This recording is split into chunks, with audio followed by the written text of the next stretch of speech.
Los invito a escuchar la predicación en labios del pastor Juan Germán Ortiz con el tema La singularidad de Jesús, basado en el libro de Marcos, capítulo 12, versículos del 13 al 17. Vamos a leer Marcos 12, del 13 al 17. Y le enviaron algunos de los fariseos y de los herodianos para que le sorprendiesen en alguna palabra. Viniendo ellos, le dijeron: Maestro, sabemos que eres hombre veraz y que no te cuidas de nadie, porque no miras la apariencia de los hombres, sino que con verdad enseñas el camino de Dios. ¿Es lícito dar tributo a César o no? ¿Daremos o no daremos? Mas él, percibiendo la hipocresía de ellos, les dijo: ¿Por qué me tentáis? Traedme la moneda para que la vea. Ellos se la trajeron y les dijo: ¿de quién es esta imagen y la inscripción? Ellos le dijeron: de César. Respondiendo Jesús les dijo: Dad a César lo que es de César, y a Dios lo que es de Dios. Y se maravillaron de él. Sabido es de muchos que el agua y el aceite no se juntan. Los fariseos y los herodianos tampoco se juntan. Ahora, si en esta ocasión lo hacen, es con el propósito de tentar a Jesús. Para ello, le preguntan: ¿es lícito dar tributo a César o no? Si dice sí, los fariseos dirán que se opone a Dios, el único rey a quien reconocen. Pero si dice que no, los herodianos lo van a acusar ante los romanos de rebelión. En otras palabras, están tratando de meter a Jesús en un dilema. Ahora, este pasaje nos descubre algo más que un dilema en relación del tributo, algo más que un dilema en relación del tributo. Nos está descubriendo la singularidad de Jesús. Es decir, cuando uno se fija bien en el pasaje, uno va a descubrir que Jesús es, por donde uno lo vea, singular. ¿Qué quiere decir singular? Quiere decir único, quiere decir sencillamente algo, alguien, en otras palabras, muy, muy especial. Y déjeme encontrar en el pasaje tres respuestas que nos muestran por qué Jesús es singular. En primer lugar, Jesús es singular por su carácter. Es decir, el carácter de Jesús nos muestra que Él es singular.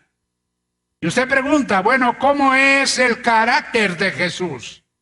Pues déjeme decirle tres cosas. En primer lugar, un carácter veraz. Fíjense lo que dijeron: sabemos que eres hombre veraz. Hay algunos que enseñan la verdad. Déjeme decirle que Jesús es la verdad. Jesús es la verdad. Por ejemplo, en una ocasión Jesús, en relación de las piedras y del edificio del templo, sencillamente dice: ¿veis todo esto? Pues todo esto se va a caer. Eso lo dice Jesús. Mateo 24:2. Pues en el año 70, los romanos destruyeron el templo. Lo destruyeron, lo derribaron en cumplimiento de lo que Jesús había dicho en una ocasión. Por ejemplo, Jesús dijo: resucitaré. Y nosotros ahora somos conscientes de que tenemos a un Cristo vivo, Un Cristo no que está suspendido entre el cielo y la tierra de una cruz, sino un Cristo que está vivo, que donde quiera que usted esté, allí Cristo va a poder estar. Lo cierto es que nadie puede levantar un índice en contra de Jesús. ¿Por qué? Porque Jesús es una persona veraz, cierta, pero también un carácter valiente. Dice, y que no te cuidas de nadie. Jesús tiene valor para entrar a este mundo. Déjeme decirle que la forma en que Dios escogió que su Hijo entrara a este mundo no es fácil. Nacer de una virgen, venir a arribar a un pesebre, estar entre animales. ¿Por qué? Porque sencillamente el mesón estaba lleno, estaba ocupado, la gente no lo esperaba. Y entonces el lugar fue un pesebre. Pero valor para salir de este mundo. La forma en que Jesús sale no es fácil. Ir al Calvario, llevar una cruz a cuestas, subir, escalar la cruz, agonizar en esa cruz, entregar su vida en rescate por usted y por mí, eso no lo hace cualquiera. Siendo inocente, lo hace, pero también Él es sepultado. Y luego finalmente Él asciende, las nubes lo arrebatan y se lo llevan. Es una forma extraordinaria de salir de este mundo. Pero también valor para estar en el mundo. Un día unos hombres toman a una mujer, la ponen en medio como si fuera una cosa y entonces la quieren lapidar. Lapidar quiere decir que la quieren apedrear. ¿Por qué? Bueno, es que la sorprendieron en adulterio. La ley decía que había que tomar a los dos y a los dos darles la misma receta. Pero como son hombres los que están juzgando, entonces al otro pues le tienen clemencia y a esta le aplican la justicia y la quieren lapidar. Pero Jesús, fíjense lo que va a hacer. Se va a interponer entre estos hombres que quieren apedrear a esta mujer. Se va a interponer entre los que la quieren apedrear y la mujer. Y va a enfrentarlos y les va a decir: el que de vosotros esté limpio, sea el primero en arrojar la piedra contra ella. Déjeme decirle que esto habla de un valor para estar en el mundo. Déjeme decirle que Jesús es un carácter valiente, pero también es un carácter valioso. ¿Por qué? Porque con verdad le dijeron: enseñas el camino de Dios. Jesús nos muestra el camino, es el camino que debes andar, la verdad que debes creer, pero la vida que tú necesitas tener. Solamente con Jesús en tu corazón, en tu vida, puedes tener la clase de vida que Dios es capaz de darte. Déjeme decirle que Jesús es un gran predicador y tiene un púlpito. El único detalle es que su púlpito es una cruz. Es una cruz, sencillamente. Y desde esa cruz argumenta con su Padre. ¿Y qué le dice a su Padre? Padre, perdónalos, porque no saben lo que hacen. Es Spurgeon el que decía que sin santidad nadie verá a Dios. Pero también sin fe nadie ve a Jesús. Necesitamos vivir para Dios, eso es santidad. Pero necesitamos tener fe para poder ver a Jesús. Es la fe la que nos lleva a Jesús. ¿Saben ustedes que el mayor acto de fe, si hablamos de fe, es cuando el hombre decide que Él no es Dios? Ahora, en segundo lugar, Jesús es singular por su conocimiento. Jesús tiene un conocimiento muy especial. Un conocimiento de la perversidad humana. Porque estos herodianos, junto con los fariseos, eran perversos. O sea, estaban metiendo a Jesús en un dilema. En la lógica pues, se maneja eso. Entonces es un dilema. Si dice sí, es malo, y si dice no, es malo. Total, no hay salida. Sin embargo, Jesús se les va a salir porque Jesús es singular. Conoce a la perversidad humana. Fíjense lo que dice. Mas él percibiendo la hipocresía de ellos. Yo no sé, Dios le enseñó a Jesús un sistema de lectura. Un sistema de lectura que nosotros no practicamos. ¿Cuál es el sistema de lectura? Leer lo que está escrito en el corazón. Es decir, Jesús es capaz de leer lo que está en tu corazón. Jesús es capaz de leer lo que está en el corazón de los herodianos y de los fariseos. ¿De qué? Pues la perversidad que había en su maldad al pretender meter a Jesús en un dilema. Me llama la atención que a Jesús no le llaman la atención, a Jesús no le llama la atención las apariencias. Es el diablo el que ayuda a fomentar la hipocresía. Pero tenemos que rechazar eso. ¿Por qué? Porque Jesús conoce lo que hay en las intenciones del corazón. Pero también conocimiento de la pobreza humana. Jesús conoció la pobreza humana. La conoció, y dirá usted, pero ¿dónde está eso en el pasaje? Bueno, cuando él dice, traedme la moneda para que la vea. Ahora, déjenme decirles que esa moneda tenía la imagen de Tiberio César. Déjenme decirle que una persona tenía que pagar un denario en un año como tributo. Pero déjenme decirle lo más impresionante, es que Jesús no tiene una moneda de un denario. No la tiene porque la tiene que pedir cuando dice, mostradme la moneda. ¿De eso de qué habla? Pues de que Jesús era una persona pobre, materialmente hablando. Y hay otras cosas que nos muestran que fue una persona pobre. Por ejemplo, nació en un pesebre. Por ejemplo, vivió sin tener dónde reclinar la cabeza. Por ejemplo, al morir fue sepultado. ¿En dónde? En una tumba prestada, ni siquiera era de él. Estaba leyendo que Alejandro el Grande muere en un trono. Y cuando me acerco a la Biblia, ¿qué estoy leyendo? Que Jesús muere en una cruz. O sea, era una persona que conoció la pobreza humana. Mostradme la moneda. ¿Por qué? Porque no tiene él una moneda de ese valor.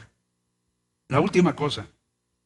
Déjeme decirle que Jesús es singular por su consigna. Aquí hay una consigna. ¿Cuál es esa consigna? Bueno, una consigna práctica. ¿Qué dice? Dad a César lo que es de César. Dad a César lo que es de César. Eso me lleva a pensar que nosotros como cristianos debemos ser los mejores ciudadanos. ¿Qué quiere decir? Que debemos ser ordenados, que debemos ser cumplidos, que debemos portarnos bien en la comunidad, que debemos tener buen testimonio. Debemos ser buenos ciudadanos. Ahora, es cierto que el Estado está para el bienestar de los ciudadanos. Si hay un Estado que es opresor, si hay un Estado que sencillamente no está en beneficio de la gente, pues obviamente que es un mal Estado. Y de ese no estamos hablando. Estamos hablando de un Estado que cuida el bienestar de la gente.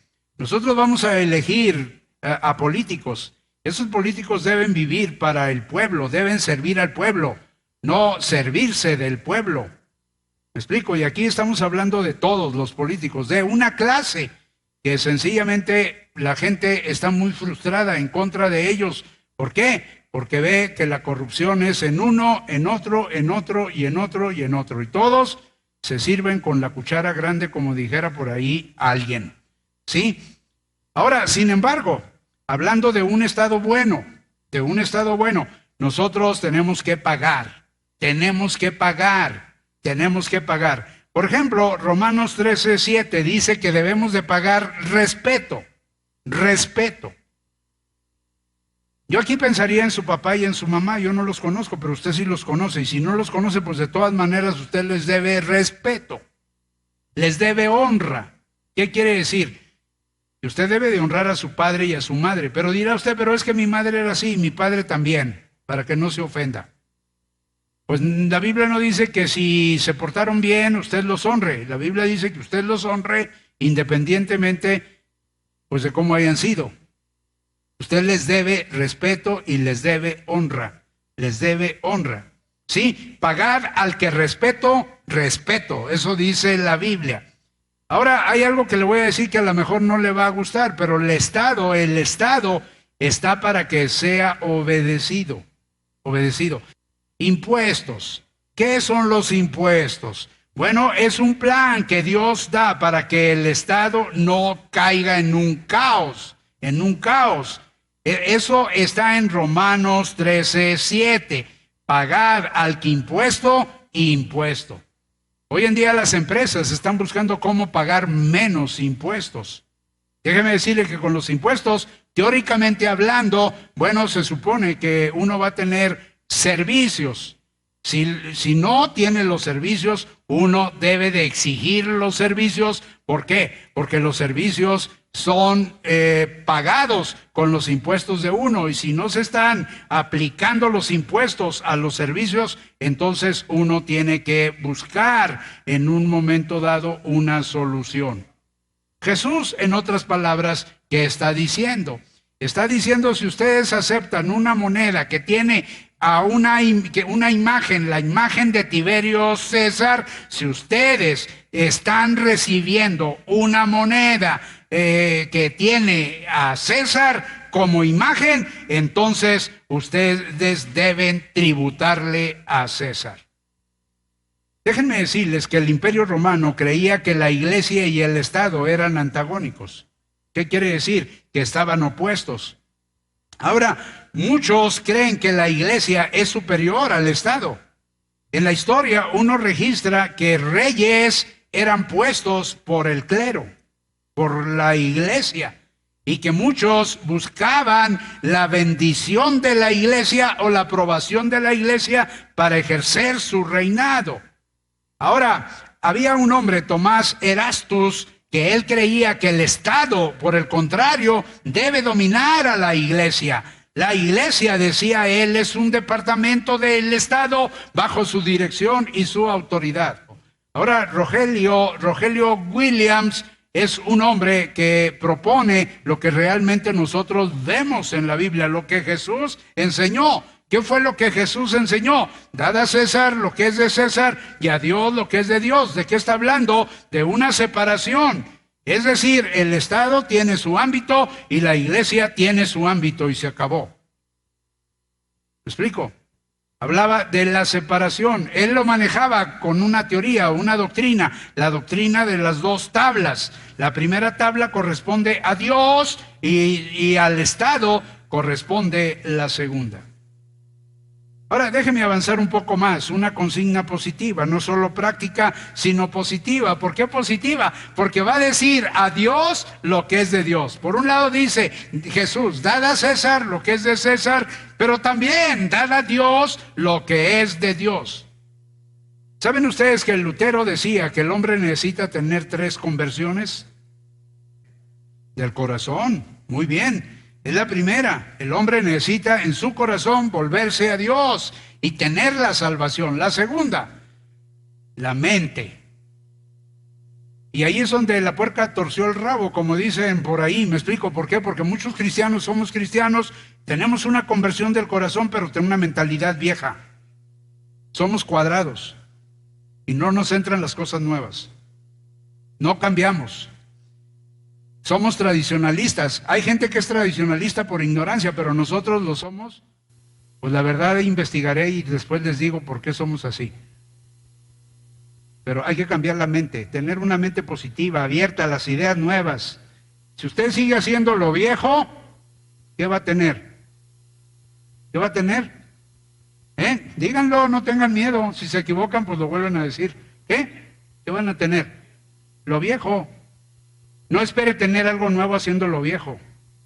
Somos muy curiosos, porque queremos tener novedades, resultados diferentes, y haciendo lo mismo, pues no. Lo mismo no te lleva más que a lo mismo. Hay que intentar una conversión de la mente. Y la tercera, alguien va a decir, no, pastor, ya echó a perder el sermón. Sí, del bolsillo. Es el bolsillo el que tiene que convertirse. Usted tiene que aprender a dar. Escúchelo bien. Si no sabe, pues empiece a practicar. Hay que aprender a dar. Mientras usted no dé, usted va a vivir en una situación que no es la mejor que Dios ha planeado para usted. Déjame decirle que un hombre se iba a bautizar y entonces el pastor le dijo, hermano, la cartera, sáquese la cartera porque se le va a mojar. El pastor ya lo iba a hundir, ¿no? Y le notó que traía acá la cartera. Le dice, quítese la cartera porque se va a mojar, póngala afuera. Y entonces el hombre que se iba a bautizar dijo, no, yo también quiero que la cartera se bautice. ¿Sí? Y yo creo que algunos de los que no vinieron hoy necesitan bautizar la cartera también, sí. Darle al Señor. Fíjense cuál es el enfoque. Darle al Señor, no para que el Señor les dé. Hay algunos que le dan para que les dé. No, decirle al Señor, muchas gracias Señor porque tú me has dado. Eso implica ser ¿qué? Agradecido para con el Señor. ¿Sí? Déjeme decirle que algunos jamás piensan en dar. Por ejemplo, hay un hombre rico que todos los días hace banquete y come con esplendidez. Un comentarista dice que tomaba las rebanadas de pan y se limpiaba la grasa de los dedos y entonces botaba el pan. Y en la puerta de ese rico estaba un mendigo que comía de las migajas que caían de la mesa del rico. Pues ese mendigo no cabe en el comedor del rico, nunca cupo. Ahora, la Biblia nos habla de otro que tiene unos graneros y es presumido y dice, muchos bienes, alma, tienes para muchos días, come, bebe, regocíjate, ¿verdad? Pero ese granero nunca permitió que Dios entrara. Es decir, Dios nunca cupo en ese granero. La pregunta es si Dios cabe en lo que usted tiene, o tampoco no cabe. Un estudioso dice que ese hombre, ese granjero, porque había tenido mucho éxito, era un negociante, estaba parado en un mosaico, y en ese mosaico no cabía Dios. Hay que aprender a dar, hermanos. Usted está pensando que yo estoy hablando de dinero. Pobre de aquel que solamente puede dar dinero. Porque está muy pobre, el pobre, solo dinero. ¿Por qué? Porque uno puede dar más que dinero. Hay gente que necesita una palabra, hay gente que necesita que uno esté ahí, hay gente que necesita que uno lo acompañe. ¿Me explico? Y hay gente que necesita que usted saque algo y le diga, pues, ¿cuánto necesitas? ¿Qué puedo hacer por ti? Porque algunos somos muy espirituales. ¿Qué decimos? No, voy a orar por ti, voy a orar, ni oran. Me explico, es solamente un dicho que la gente dice, pero no hacemos más. Lo cierto es que tenemos que aprender a dar. ¿Por qué? Porque dar es una buena obra. Jesús lo dice en Mateo 26, del 6 al 13. Déjeme decirle que Jesús nota que el denario tiene la imagen de César. Entonces, quien lleva esa moneda pertenece a César. Es lo que Jesús dice. Ahora, un cristiano lleva la imagen de Dios. Eso implica que pertenece a Dios. A Dios. Un predicador estaba recaudando fondos en Inglaterra para construir una nueva iglesia. Y para sorpresa suya, él andaba pidiendo dinero para su iglesia. Notó que entre las ofrendas había un papelito enrollado. Y ese papelito decía, ninguna cosa tengo que darles, solo mi vida. David Livingstone. Déjeme decirle que David Livingstone llegó a ser un misionero, un explorador en el África. Y él dio su vida al servicio de la humanidad. ¿Qué quiere decir? Que trabajó con los nativos del África. Y cuando murió, los africanos no permitieron que se llevaran el corazón de aquel misionero. Es decir, su cuerpo fue enterrado en Londres, pero su corazón fue enterrado en África como un recuerdo perenne de su entrega a Dios. La pregunta es, ¿qué va a hacer con Jesús? El Jesús singular que la Biblia nos presenta. Déjeme decirle que sin santidad nadie verá a Dios, pero sin fe usted no puede ver a Cristo. Pero si usted tiene fe en su corazón y abre su corazón, Cristo va a venir a su corazón y va a venir a su vida. Y Cristo le va a dar el perdón de los pecados. Y Cristo le va a ayudar en su situación, en su necesidad. Pero usted tiene que abrir su corazón e invitarlo y aceptarlo como Señor y como Salvador. Cristo quiere hoy hacer una obra maravillosa en su vida, una obra singular, porque Él es singular. Cristo quiere ayudarle, pero usted tiene que ser una persona que tome una decisión. ¿Cuál decisión? La decisión de recibirlo como su Señor, como su Salvador. Ya lo escuchaste. Tú puedes hacer la diferencia si abres tu corazón, si abres tu vida y permites que Jesús, sus virtudes, la manera en cómo está buscándote, pueda cambiar tu vida el día de hoy. Así que decídete, llámanos para que te podamos decir cómo lo puedes hacer. 5566-9163, 5566-1876. Pero además queremos que nos visites. Este domingo a las 9, 10 y cuarto y 1 y cuarto en Zarco 50, en la Colonia Guerrero, te estamos esperando con los brazos abiertos, ya sea que vengas solo, acompañado, con tu familia, desde el más chiquito, desde el bebé hasta el más grande, tenemos un lugar especial para ellos. Así que te esperamos, no lo pienses más. Márcanos, te decimos cómo llegar, márcanos, te decimos qué hacer para entregarle tu vida, tu corazón al Señor. Sigue con nosotros en tu programa Creyendo lo Imposible.